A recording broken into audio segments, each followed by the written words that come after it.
안녕하세요. 올랜도 킴입니다. 오늘은 코우입에 대해서 한번 알아보겠습니다. 시장이 이걸로 통해서 좀 많이 하락되는 모양이 있었죠. 나스닥에 전반적으로 영향을 받았다는 이야기입니다. 자, 그렇다면 코우입 같은 네오클라우드 회사, 즉 데이터 센터가 약간의 문제가 있다. 자, 그렇게 했을 때는 현재 모습 속에서 AI 버블이 되지 않나. 자, 그런 것도 한번 연계해서 같이 알아보는 시간을 갖도록 하겠습니다. 자, 먼저 콜 이브에 우리가 봐야 될 실적부터 한번 보시죠. EPS 있죠. EPS가 원래는 마이너스 0.57입니다. 회계에서 말하는 관로는 마이너스다 이렇게 보시면 됩니다. 예측치가 마이너스 0.57인데 마이너스 0.2니까 마이너스가 줄어들었으니까 좋게 나왔죠. 그래서 지금은 어느 정도 빗대했다. 그 다음 매출 있죠.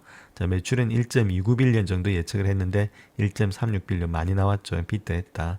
그 다음 어저스트 된 EBITDA 있죠. EBITDA는 저번에 말씀을 드렸듯이 요거는 earnings before interest, tax, depreciation and amortization에서 감가하고 상각, 이자, 텍스 전액 겁니다. 전액 거. 자, 그러니까 확실하게 이익만 가지고 이야기한다. 그 이야기를 하고 있죠. 그것이 이익이 821밀리언 정도로 예측했는데 838밀리언이니까 상당히 좋게 나왔죠. 그 다음에 오퍼레이팅 인컴 있죠. 이것도 마찬가지로 177.2밀리언 예측했는데 인컴이 좀 많이 늘어났다는 거 217로 이것도 비트를 했다. 자, 그 다음 오퍼레이팅 인컴 요거 자체는 조금은 지금 어드저스트 된 것은 좀 좋았는데 어드저스트 안 된 것은 잠깐은 미스했다. 76.8인데 59.1로서 좀 미스했다. 또 어드저스트 된 것은 아무래도 플러스 됐으니까 뭐 나쁜 것은 없었다. 어드저스트 된 것이 더 중요합니다. 조정된 게. 그 다음에 마찬가지로 조정된 이비타 마진은 좀 62.3인데 61% 요건 약간 미스했다. 전반적으로 다 좋았다는 이야기입니다. 자, 그럼에도 불구하고 주가가 좀 많이 폭락했던 이유가 있겠죠. 자, 그런 것도 우리가 한번 챙겨 보셔야 되겠고.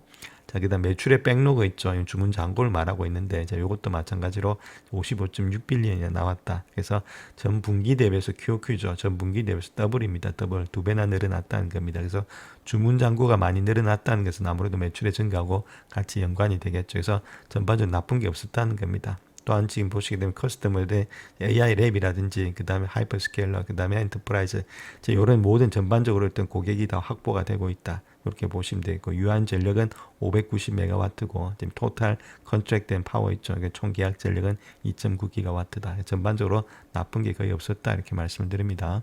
자, 먼저 주요 거래들 한번 보겠습니다. 메이저 딜 한번 보시면 업투 14.2빌리언까지 지금 이제 단연간에 일단은 용량 계약을 했다 이렇게 밝히고 있죠. 지금 이제 메타와 더불어서 했다. 자, 그렇게 말하고 있고 그다음에 오픈AI와 더불어서도 파트너십을 가지고 있었는데 지금 이제 22.4빌리언 정도가 되고 있다. 이 정도로 확대를 많이 하고 있다는 겁니다. 자, 그다음에 여러 건의 이제 멀티플 어디셔널 하이퍼스케일들하고 계약을 갖다 계속해서 팽창시키고 있다. 자, 그렇게 말하고 있고 뭐 계약을 확정되고 있죠. 그다음에 또 인프라스트럭처의 스케일링 이렇게 보시게 되면 인프라를 확장해 나가고 있는데 자, 3분기에 들어와 있어서도 마찬가지로 120메가와트 정도의 활성 전력을 추가하고 있고 자, 그와 더불어서 토탈이 지금 이제 590메가와트가 되고 있다. 계약 전력 자체가 아까 말씀드렸듯이 2.9기가와트가 되고 있다. 이렇게 말하고 있죠. 또 여러 가지 모습에서 엔비디아의 GB300이라든지 NVL72라든지 뉴 RTX 프로 6000 블랙웰 이런 인스턴스를 통해서 계속해서 구축을 해나가고 있다. 자, 이런 식으로 이야기를 하고 있습니다. 자, 다음 캐피탈하고 리퀴디티 한번 보겠습니다. 그건 자본하고 유동성을 말하고 있는데 1.75빌리언 정도 되고 있으니까 이건 17억 5천만 달러 정도 되고 있죠. 그래서 선순위 채권입니다. 시니어 노트. 요거 자체가 2031년도가 만기인데 9% 정도를 가져가고 있다. 이렇게 말하고 있고 그다음에 2.6빌리언이니까 26억 달러 정도 되겠죠. 그래서 요거 자체는 지연된 인출에 지금 이제 기간 대출이다. 기간 대출 시설이다. 이렇게 보시면 되겠죠. 자, 그런 것들이 소파 금리 하루 동안에 지금 이제 금리에다가 지금 4%를 대응 금리를 가져가고 있다. 이렇게 말하고 있고 그다음에 영국이라든지 미국에서의 지금 데이터 센터의 확정에 정부는 계속 익스펜션을 해 나가고 있다. 확장해 나가고 있다. 자, 그 이야기를 하고 있죠. 자, 그 다음 또 CEO 마이클이 이야기했던 내용을 보시게 되면 지금 이제 백로그가 증가되고 있고 계속해서 일단 매출이 많이 늘어나겠죠. 백로그가 증가된다는 말은 그 다음 확장의 모멘텀이 계속해서 되고 있기 때문에 AI를 위한 그런 필수적인 클라우드에 있어서 포지션을 갖다 콜리버 자체가 계속해서 일단 강화를 하고 있다. 입지를 강화하고 있다. 이런 식으로 이야기를 하고 있습니다. 자, 또한 마찬가지로 또 CEO가 이야기하고 있는 내용 보시게 되면 코어리브 자체가 3분기 실적에서 자랑스러워할 점이 많았다. 그렇게 말하고 있고 콜 사이언티픽이라는 단일 공급업체의 문제가 있었는데 우리가 제공하는 제품에 대한 수요는 여전히 만족할 줄 모른다. 상당히 일단 지금 계속 백로그가 많이 있다. 그 이야기를 하고 있죠. 그래서 콜 사이언티픽 문제로 인해서 고객을 잃거나 매출의 손실이 발생하지 않았다. 그런 식으로 이야기를 하고 있습니다. 자, 그래서 매출 같은 경우는 2024년도 3분기와 2025년도 3분기를 비교해 봤을 때 거의 한 134% 정도 YY 기준으로서 지금 모습에서 성장이 되고 있다. 이렇게 이야기를 하고 있습니다. 자, 그 다음 또 어드저스트된 오퍼레이팅 인감이 있죠. 여기도 마찬가지로 2024년도 3분기하고 비교해 봤을 때 지금 74%나 증가되고 있다. 이렇게 말하고 있죠. 1년 전하고 이렇게 비교하는 거는 우리가 일단 상관이 없습니다. 항상 이거보다 많이 늘어나야 되겠죠. 그래서 분기보를 봐서 계속해서 늘어나는지. 왜냐하면 AI는 훨씬 빠르기 때문에 직전 분기하고 비교하는 게 중요한 겁니다. 원래는 회계상에서는 2024년도 3분기하고 2025년도 이렇게 3분기 1년치를 비교하는 게 중요한데 YY 기준이 중요한데 지금은 워낙 빠른 시대에 살고 있기 때문에 분기가 계속해서 늘어나고 있는지 그것이 훨씬 더 중요하다. 이렇게 말씀을 드립니다. 자, 그 다음 또 넷인캄 한번 보겠습니다. 어드저스트된 넷인캄도 많이 줄어들었죠. 지금 마이너스는 131이었는데 여기는 41까지 왔으니까 좀 많이 줄어드는 모양이 있다. 그러니까 넷인캄도 지면서 적자가 많이 줄어드는 모양이 있다. 이렇게 밝히고 있습니다. 자, 그 다음 또 어드저스트된 이비타도 한 838밀리언 정도 되고 있고, 이제 요거 자체도 마진이 한 61% 정도 되고 있다. 자, 그런 가운데 있기 때문에 계속해서 증가되는 모양이 있다. 이렇게 밝히고 있습니다. 자, 코이브의 주가 상승의 원동력은 다른 게 아니라 지금 백로그가 있다. 이렇게 보시면 됩니다. 주문 잔고가 그렇게 많다는 겁니다. 2024년도 3분기하고 2025년도 3분기를 비교해 봤을 때 1년 동안 2배 이상, 거의 뭐 3배 가까이 늘어났다는 거겠죠. 그것이 뭐 24개월, 24에서 48개월, 49개월 이상 이렇게 되면서 상당히 많이 늘어났다. 자, 요것이 가장 일단 지금 주가 상승의 원동력이 있다. 이렇게 말씀을 드립니다. 자, 다음 자본 지출 한번 보겠습니다. 자본 지출 같은 경우는 2015년도 2분기 때가 2.9빌리언인데 1.9빌리언에서 한 1빌리언이 많이 내려갔죠. 그래서 자본 지출은 좀 많이 내려갔다. 이렇게 말씀드립니다. 자, 그 다음 또 하나 봐야 될 것이 아까 말씀드렸던 어카운트 리시버블 있죠. 외상 매출금 많이 늘어났습니다. 자, 40만에서 190만이니까 150만 정도가 늘어났다. 이렇게 보시면 되겠고 많이 늘어났죠. 그래서 매출이 늘어났다. 이렇게 말씀드렸고 그 반대로 자, 어카운트 페이어블 있죠. 그는 일단 매상 매출금이고 외상 매입금입니다. 그래서 지금 이제 어느 정도 부채를 갚아야 되는 것이 122만 정도 되고 있죠. 80만에서 122만, 한 40만이 늘어났다는 겁니다. 자, 마찬가지로 이런 식으로 이런 것들도 늘어났다. 이렇게 보시면 되겠죠. 그래서 아무래도 이런 것들 뭐 원재료라든지 이런 것들이 있을 수 있으니까 이런 식으로 늘어났다. 이렇게 보시면 되는데 자, 여기서 제가 말씀을 드리고자 하는 게 이겁니다. 토탈 커런 에셋 있죠. 그래서 유동자산입니다. 유동자산이 394만 5천 정도 되고 있죠. 자, 그런데 지금 유동부채 있죠. 유동부채가 지금 이제 얼마 된 거냐면 750만 정도 되고 있습니다. 그래서 커런트 에셋 있죠. 커런트 에셋에다가 커런트 라이빌리티를 나눠준 게 유동부채인데 자, 요거 자체를 본다면 지금 이제 에셋이 너무 많다는 겁니다. 너무 적다는 겁니다. 자, 390만 밖에 되지 않고 있다. 이렇게 보시면 되겠고 대신에 여기가 지금 이제 750만 정도 되고 있죠. 그러니까 지금 2배 정도가 더 부채가 더 많다는 겁니다. 여기가 보통은 이제 200% 정도 나오면서 여기가 일단 2배가 더 많아야 되는데 거꾸로 돼가지고 지금 라이빌리티가 부채가 훨씬 더 많다는 거겠죠. 이런 것들이 지금 이제 부채가 많으로 인해서 상당히 좋지 못한 가운데 있다. 이렇게 보시면 되겠죠. 그래서 지금 이제 에셋하고 보시게 되면 거의 부채하고 비슷한 모양이 있다는 거죠. 이런 것들이 조금의 지금 부채가 너무 많아서 이런 것들이 좀 문제가 되지 않나. 자, 그렇게 이야기하고 있는 것들이 현재 모든 사람들이 보는 입장이다. 이렇게 말씀을 드립니다. 자, 그 다음 또 우리가 자본 계정에서 또 봐야 될 것이 스탁홀더스 에쿼티 있죠. 여기서 가장 중요한 것이 어큐뮬레이티드 데피시트 있죠. 그래서 누적 적자가 이게 147만인데 200으로서 상당히 많이 늘어나고 있다는 겁니다. 적자가 계속해서 늘어나고 있다는 것을 안 좋은 모양이 있죠. 그 다음에 어디셔널 페이드 인 캐피탈 있죠. 그것도 주식 발행 초과금도 계속해서 늘어나고 있다는 것들. 그래서 주식을 발행해서 지금 이제 자금을 조달하고 있다는 것들. 이런 것들이 상당히 안 좋은 모양이 있다. 자, 그런 식으로 우리가 보시면 되겠습니다. 자, 그 다음 또 인컴 스테이트먼트 한번 보겠습니다. 요거 한번 보시게 되면 이제 레버뉴는 많이 늘어났죠. 39만에서 120만에서 상당히 많이 늘어났고, 그 다음에 코스트 오브 레버뉴 있죠. 매출의 원가도 일단 10만에서 30만이니까 많이 좀 줄어들었죠. 여기는 30만에서 10만이고 120만에서 30만이니까 상당히 좀 줄어들었다. 근데 인프라스트럭처 있죠. 요것이 66만 9천에서 여기 18만 2천인데 상당히 많이 늘어났다는 겁니다. 요것 때문에 지금 뭐 다른 것보다도 비용 자체가 많이 늘어났다 이렇게 보시면 되겠죠. 이게 30만이고 119만까지 늘어났다. 자, 그럼에도 불구하고 지금 이제 다른 것보다는 인컴은 일단은 좀 로스가 아니고 마이너스 플러스가 되었다. 이렇게 보시면 되겠죠. 요까지는 뭐 그나마 좀 이해는 가는데 자, 중요한 것은 지금 사람들이 걱정하고 있는 것이 이겁니다. 자, 인터레스트 익스펜스 있죠. 이자 비용이 상당히 많이 늘어났다는 겁니다. 여기가 6만 6천이었는데 여기가 26만 6천에서 20만이나 늘어났다는 거죠. 그래서 이자 비용이 너무 많이 늘어나고 있다는 것이 지금 모습에서 코리브의 아킬레스건이 되고 있다. 자, 요것 때문에 지금 이제 마이너스 폭이 많이 되고 있다는 거죠. 자, 이런 것들 때문에 그로 인해서 지금 이제 여러 가지 모습에서 단기 순이익이라든지 이런 것들이 마이너스 폭이 되고 있다. 자, 그렇게 현재로서 밝히고 있습니다. 자, 그 다음 또 우리가 보셔야 될 것이 지금 스탁 베이스 컴펜세이션 있죠. 주식 보상 비용도 상당히 많이 늘어나고 있다는 겁니다. 저번에 7천에서 14만 5천에서 상당히 많이 늘어나고 있죠. 그래서 자, RS하고 RSA 이런 것들이 1.1빌리언 정도 되고 있다. 지금 레코라이즈 안 된 거 있죠. 자, 그 정도로 많이 있다는 겁니다. 그래서 이런 것들이 비용이 많이 증가되고 있으니까 자, 아무래도 지금 이제 매출도 지금 이제 부채도 많은데다가 비용까지 증가되고 있으니까 이런 것들이 사람들이 우려가 많이 되고 있다. 이렇게 밝히고 있습니다. 자, 그 다음 또 현금 흐름표 한번 보겠습니다. 캐시프로 한번 보시게 되면 여기서 내 캐시 프로바이드 오퍼레이팅 액티비티스 있죠. 즉 말해서 영업 활동을 통해서 번 돈은 지금 마이너스가 됐다는 겁니다. 2025년도 들어와서 6월 30일 기준으로 했을 때 이런 것들이 상당히 안 좋은 모양이 있다는 겁니다. 그래서 돈을 벌어야 되는데 좀 마이너스 폭이 되고 있다. 이런 것들 지금 이제 하락세를 보이고 있다는 것들. 그 다음에 투자 있죠. 인베스팅 액티비티 이런 것들 뭐 조금은 줄어들었다 이렇게 보시면 돼요. 그 비슷한 모양이 있으니까 이건 나쁘진 않았고, 자, 그다음 파이낸싱을 통해서 자금을 계속해서 조달하고 있다는 거죠. 그래서 지금 안 좋은 모양이 있는 것이 다른 것보다 여기 보셔야 될 것이 오퍼레이팅, 그러니까 돈을 벌어야 되는데 돈을 못 벌고 있다는 것들, 마이너스가 되고 있다는 것들. 그다음 세 번째는 일단 요거 있죠. 파이낸싱을 통해서 돈을 조달하고 있다는 것들. 그래서 계속해서 일단 이자라든지 이런 걸 비용을 하면서 조달하면서 돈이 안 되고 있다는 것들. 자, 이런 것들이 지금 이제 AI 문제가 되지 않냐.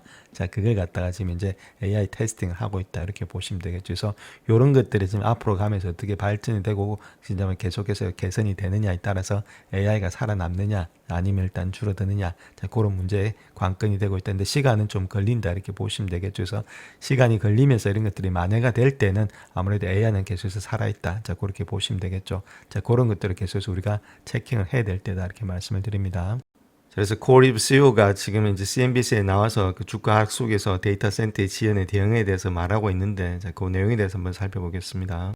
자, 코리브 CEO가 콜 사이언티픽으로 인해서 데이터 센터 지연 발생 여부를 밝히지 않아 두 주식 모두 다가 폭락했다. 자, 그렇게 이야기를 하고 있는데, 그래서 짐 크레이머하고 지금 이제 대화했던 내용입니다. 그래서 콜 사이언티픽이 관련된 텍사스, 오클라호마, 노스캐롤라이나의 현장에서 지연이 발생했다. 자, 이렇게 언급했고, 자, 중요한 것은 콜리브가 얼마나 많은 사이트에서 지연이 발생했는지는 밝히지 않았고, 자, 마찬가지로 콜 사이언티픽이 새 3자 공급업체인지는 확인치가 않았다. 자, 이런 것들이 좀 문제가 있었다 이렇게 말씀드립니다.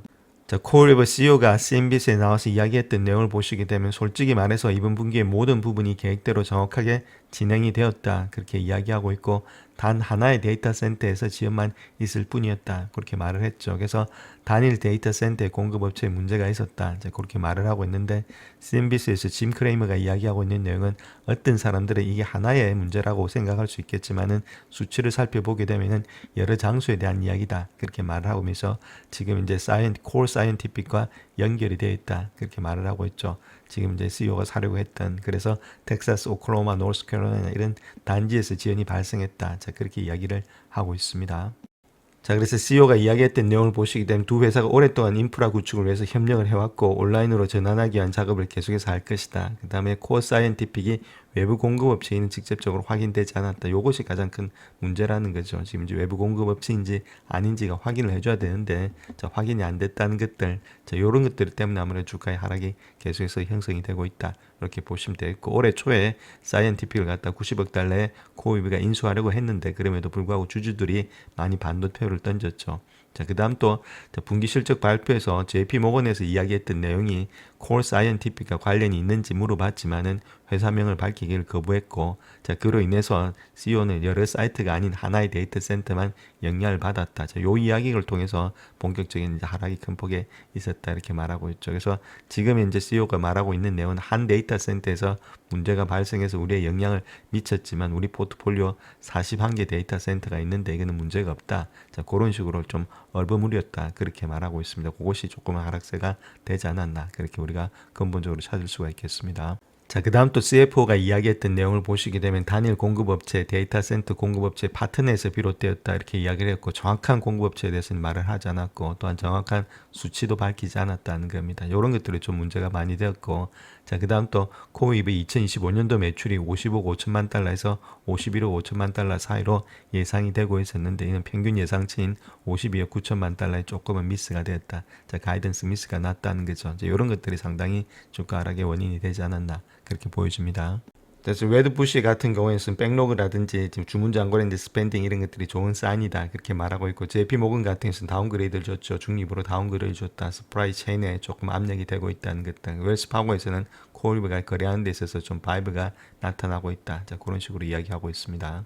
자, 다 모건 스탠리 입장을 보시게 되면 일단 목표가 99달러를 주고 있다 이렇게 말하면서 결론적으로 가장 까다로운 제너럴 AI 사용자들부터 대규모 계약을 확보하면서 확대하고 있는 것이 코어리브가 GPU 확장에 있어서 강력한 입지를 확보하고 있음을 보여주고 있다. 자, 그렇게 말하고 있죠. 여러 가지 제약이 있는 환경에서도 GPU 인프라의 프로비저닝이라든지 운영을 일관되게 실행하는 것 자체가 아무래도 지속성을 입증하는데 핵심이 될 거다. 그렇게 말하고 있고, 자, 특별히 GPU 용량에 대한 수요가 급증하는 환경에서 클러스터의 최고 공급업체가 된다는 것 자체가 긍정적인 측면이 있고, 또한 고객 기반의 다각화에 상당한 진전을 이루고도 있다. 그렇게 이야기를 하고 있죠. 특별히 엔비디아 메타와의 거래로 인해서 현재 어떠한 고객도 매출의 백로그, 지금 이제 잔고를 갖다가 35% 이상은 차지 못하고 있다. 독보적이다. 자, 그런 식으로 이야기를 하고 있고, 자, 코어리브가 수행하는 고난이도의 사업 난이도는 항상 높았다. 이렇게 말하고 있죠. 그래서 이러한 환경에서 더욱더 높아질 가능성이 많이 있다. 자, 그렇게 말하고 있고, 특별히 소프트웨어 사업 확장에 대한 추가적인 증거를 기다리고 있는데 아직은 관망의 입장에 있지만은 GPU가 경제 구축과 장기적인 투자 전망에 대한 확고한 확신을 가진 투자자들에게는 지금이 하락이 일단은 위험과 보상의 균형을 더 맞춰주는 흥미로운 진입 시점이 될 수 있다. 자, 그렇게 말하고 있습니다. 뭐 좋은 진입 시점이다. 이렇게 말하는 사람도 있습니다. 자, 그래서 코어리브 목표가들을 한번 보겠습니다. 11월 10일입니다. 즉 말해서 이번에 일단 실적 발표 후에 나타났던 사람들이 어떤 식으로 목표가를 주고 있는지, 자, 그거 한번 보시게 되면 거의다가 홀드다 이렇게 보시면 됩니다. 자, 바이는 거의 없고 홀드, 그 다음 바이가 한 명, 셀이 한 명 이렇게 있다. 이렇게 말씀을 드릴 수 있겠고, 자, 보시게 되면 그 조금 약간씩 일단 지금 이제 하향 조정했습니다. 168불에서 140불, 120불, 160불에서 140불, 140불에서 120불, 그 다음 140불에서 115불 이렇게 되는 데도 있고, 뭐 36불 준 데도 있습니다. 자, 그 다음 91불에서 지금 보시게 되면 99불까지, 그 다음 165불 정도로서 전반적으로 봤을 땐 그 뭐 100불 위에 있다. 이렇게 보시면 되겠고, 그럼에도 불구하고 자, 매수 관점보다는 홀드 관점으로서 지금 바라보고 있는 것이 현재 선수들의 입장이다. 이렇게 말씀드립니다. 자, 그렇다면 적정 주가 한번 구해보겠습니다. 적정 주가 구별로 2027년도 걸 갖고 와서 적정 주가 구하면 되겠죠. 이제 18.591년 정도 되고 있다. 이렇게 보시면 되겠고, 요거 가지고 일단 적정 주가를 한번 구해보겠습니다. 자, 그렇다면 우리가 배수를 한번 봐야 되겠죠. 자, 배수로 봤을 때는 지금 이제 PS 레이쇼 밖에는 볼 수가 없겠죠. 적자 기업이니까. 자, 그런 가운데 있고 PS 레이쇼를 보게 되면은 자, 북별 PS 레이쇼가 여기 있죠. 폴드 기준으로 봤을 때는 10배수 정도 주고 있는데 실질적으로 섹터 평균은 3.67 정도 되고 있다. 자, 그렇다면 2027년도 걸 땡겨오니까 3배수 정도를 일단 우리가 보수적으로 봐서 자, 그렇게 줄 수가 있겠죠. 그래서 3배 정도로 봤을 때 어떻게 되냐 했을 때 여기 보시게 되면 아까 보셨듯이 18.591년 되고 있었죠. 요걸 갖다가 일단은 지금 이제 3배수를 일단 곱해주면서 우리가 갖고 있는 주식수를 나눠주면 되겠죠.